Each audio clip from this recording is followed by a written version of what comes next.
ہوں تو میں ذات کا صحافی نا، تو شرارت سے باز تو نہیں آؤں گا، کیونکہ حکمران یہاں پہ نہیں آئے،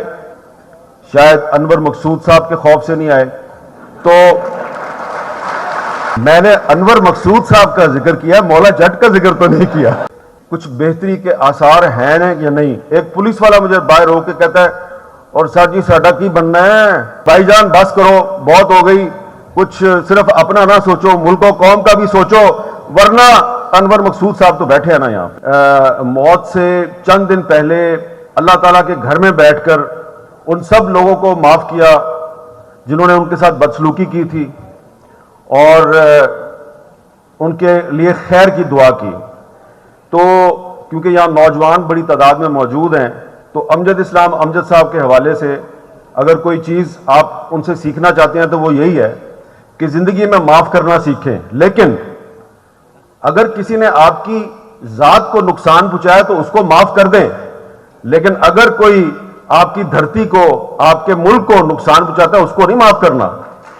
اس کو نہیں معاف کرنا۔ یہ سندھ کے بیٹے ضرور ہیں، لیکن ان کا گاؤں جو ہے وہ خیبر پختونخوا میں ہے، تو یہ گاؤں ان کا خیبر پختونخوا میں ہے، اپنا لیا انہوں نے سندھ کو، اور دل اپنا لاہور کو دینے آئے ہیں۔ تو انہوں نے اپنی ذات میں 3 صوبوں کو اکٹھا کر لیا ہے، اور سٹیج پہ بھی ماشاءاللہ کافی بڑے بڑے لوگ اکٹھے کر لیے ہیں۔ صرف ایک میری چھوٹی سی گزارش ہے، اگر آپ برا نہ منائیں، کہ یہ جو سٹیج ہے نا، اس پر سندھ بھی نظر آ رہا ہے، پنجاب بھی نظر آ رہا ہے، بلوچستان نظر نہیں آ رہا، البتہ ایک لاہوری بلوچ بیٹھا ہوا ہے کامران لاشاری صاحب کی صورت میں۔ تو یہ بات میں نے اس لیے کی ہے کہ جب ہم بلوچستان جاتے ہیں یا بلوچستان کے لوگ ہمیں ملتے ہیں تو یہ لاہور والوں کو پتہ ہونا چاہیے، کیونکہ ہم لاہور میں بیٹھے ہیں، آپ کو پتہ ہونا چاہیے کہ آپ کے بارے میں کون کیا سوچتا ہے۔ یہ آپ کو جب تک آپ وہاں نہیں جائیں گے آپ کو پتہ نہیں چلے گا، کیونکہ میڈیا پہ تو آپ کو نہیں پتہ چلے گا، میڈیا جو ہے اس پہ اتنی آزادی نہیں ہے جتنی آپ سمجھتے ہیں، ایک غیر اعلانیہ سینسرشپ چل رہی ہے پاکستان میں۔ اور آپ نے کبھی سنا ہے کہ ملتان کی سائیڈ پہ لوگ ایک بات کہتے ہیں، اسا قیدی تخت لاہور دے؟ سنا ہے کبھی؟ نہیں سنا۔ تو آپ کے صوبہ پنجاب کے اندر بھی جو لوگ ہیں وہ کبھی لاہور والوں سے شکوے کے لیے یہ لفظ استعمال کرتے ہیں، اسا قیدی تخت لاہور دے۔ حالانکہ لاہور میں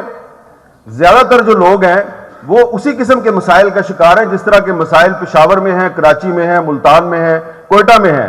لیکن ایک بالادست طبقہ ہے، وہ بالادست طبقہ جو ہے اس کو آپ ظالم کہتے ہیں، اس کی نہ کوئی ذات ہے، اس کا نہ کوئی صوبہ ہے،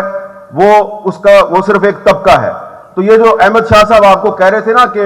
انہوں نے کوشش کیا کہ یہ 3 دن جو ہے لوگ بغیر ٹکٹ کے آئیں، اور وہ لوگ زیادہ آئیں جو ٹکٹ خریدنے کی کیپیسٹی نہیں رکھتے، سکت نہیں رکھتے، تو یہ بڑی اچھی بات ہے۔ لیکن احمد شاہ صاحب سے گزارش ہے کہ اگلی دفعہ جب وہ لاہور میں ایسا میلہ سجائیں تو جس طرح وہ کراچی میں بلوچستان والوں کو بلاتے ہیں تو لاہور میں بھی آپ بلوچستان والوں کو بلائیں، اور یہ جو لاہور کے نوجوان ہیں ان کا آپ بلوچستان کے نوجوانوں کے ساتھ ان کا ڈائلاگ کروائیں۔ خیبر پختونخوا کے جو لوگ ہیں بارڈر ایریاز کے، جو پشاور تک نہیں آ سکتے، ان کو اگر آپ یہاں بلا سکتے ہیں ان کو بلائیں۔ اس لیے میں یہ بات کر رہا ہوں کہ لاہور کو پاکستان کا دل کہا جاتا ہے، تو جو دل ہوتا ہے نا اس میں جسم کے سب اعضاء میں کوئی بھی درد ہو تو وہ دل کو محسوس ہوتا ہے، لیکن پاکستان جو ہے اس کے جسم کے کچھ اعضاء جو ہیں ان کا یہ خیال ہے کہ اہل لاہور جو ہیں وہ ان کا درد محسوس نہیں کرتے۔ تو شاہ صاحب آپ کو وہ درد محسوس کرانا ہے، لاہور والوں نے وہ درد محسوس کرنا ہے، اور آپس میں مل بیٹھ کے بات چیت کے ذریعے درد کا علاج بھی دریافت کرنا ہے۔ اور آخر میں صرف یہ کہوں گا کہ یہاں پر آ کے میرے سامنے جو بہت سے روشن چہرے اور چمکتی آنکھیں نظر آ رہی ہیں، تو اس سے مجھے ایک امید پیدا ہوئی ہے کہ پاکستان کے نوجوان جو ہیں کتنے بھی مشکل حالات ہوں ان کے حوصلے بلند رہتے ہیں، اور اس وقت جو حالات ہیں وہ آپ کے سامنے ہیں۔ یہ باہر سے اندر آتے ہوئے کچھ 6-7 لوگوں نے مجھے پوچھا، کسی نے پنجابی میں، کسی نے اردو میں، ہمارا کیا ہوگا، کچھ بہتری کے آثار ہیں یا نہیں۔ ایک پولیس والا مجھے باہر ہو کے کہتا ہے، اور سر جی ساڈا کی بننا ہے۔ میں احمد شاہ صاحب کو اور ان کی ٹیم کو بڑی مبارکباد پیش کرتا ہوں کہ انہوں نے شہر لاہور میں یہ ادب کا میلہ سجایا، اور جیسا کہ وہ آپ کو بتا رہے تھے کہ وہ کہہ رہے تھے میں سندھ کا بیٹا ہوں، میں کراچی سے آیا ہوں۔ بڑی اچھی بات ہے، کراچی کے لوگ، سندھ کے لوگ ادھر آئے اور پاکستان کی سب ثقافتوں کو اکٹھا کر کے ایک خوبصورت گلدستہ آپ کے سامنے پیش کر رہے ہیں۔ لیکن میرے پاس ایک سیکرٹ ہے ان کے بارے میں۔ ہوں تو میں ذات کا صحافی نا، تو شرارت سے باز تو نہیں آؤں گا۔ کشور آپا کو یاد ہوگا کہ ہم نے سب نے ایک ہی میز پہ بیٹھ کے دوپہر کا کھانا بھی کھایا تھا۔ تو میں آپ کو امجد اسلام امجد صاحب کے بارے میں ایک چھوٹی سی بات بتانا چاہ رہا ہوں، کیونکہ کشور نعید صاحبہ نے اور افتخار عارف صاحب نے تو ان کی جو ادبی خدمات کے بارے میں آپ کو بتایا نا، لیکن ایک ان کی بطور ایک انسان، ہم میں بہت سی خامیاں ہوتی ہیں، لیکن ہم خطا کا پتلا ہے انسان، لیکن کوئی ایک ایسی خوبی ہوتی ہے کہ وہ آپ کا دل چاہتا ہے کہ یہ خوبی مجھ میں بھی پیدا ہو جائے۔ تو میں آپ کو ان کی ایک ایسی خوبی بتاؤں گا کہ جو ہم سب کو اپنے آپ میں پیدا کرنی چاہیے۔ جیسا کہ افتخار عارف صاحب نے آپ کو بتایا کہ امجد صاحب جو ہیں وہ ابھی کچھ دن پہلے ہی عمرے کے لیے گئے تھے، تو ان کا جو آخری کالم شائع ہوا ہے 5 دن پہلے، اس میں انہوں نے، اس کا عنوان ہے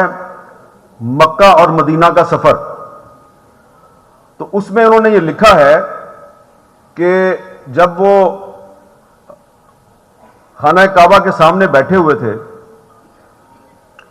اور ویل چیئر پہ تھے، تو انہوں نے بہت سی دعائیں مانگی۔ جی آپ کو آواز آ رہی ہے؟ جی، تو میں آپ کو بتا رہا تھا کہ امجد اسلام امجد صاحب نے خانہ کعبہ کے سامنے بیٹھ کر بہت سی دعائیں مانگی۔ تو ایک انہوں نے اپنے کالم میں لکھا ہے کہ میں نے ایک اور دعا بھی مانگی، اور اس دعا کو مانگتے ہوئے مجھے بڑا اچھا لگا، اور وہ دعا کی تھی، کیا تھی وہ دعا؟ یہ تھی کہ اے اللہ تعالیٰ، وہ تمام لوگ جنہوں نے زندگی میں میرے ساتھ بدسلوکی کی ہے، ان سب کو معاف کر دے اور ان کا بھلا کر۔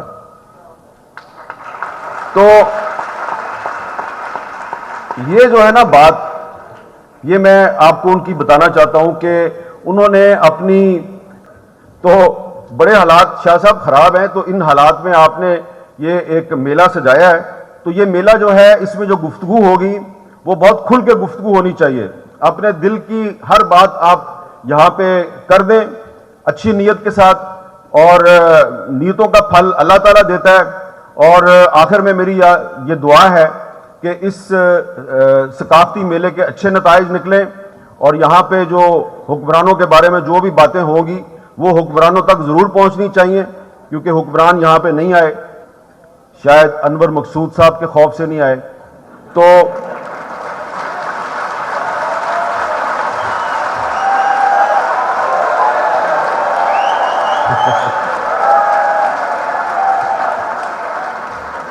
میں نے انور مقصود صاحب کا ذکر کیا، مولا جٹ کا ذکر تو نہیں کیا۔ تو بس یہ ہے کہ گزارش ہے بڑی عاجزانہ انداز میں حکمرانوں سے کہ بھائی جان بس کرو، بہت ہو گئی، کچھ صرف اپنا نہ سوچو، ملک و قوم کا بھی سوچو، ورنہ انور مقصود صاحب تو بیٹھے ہیں نا یہاں پہ۔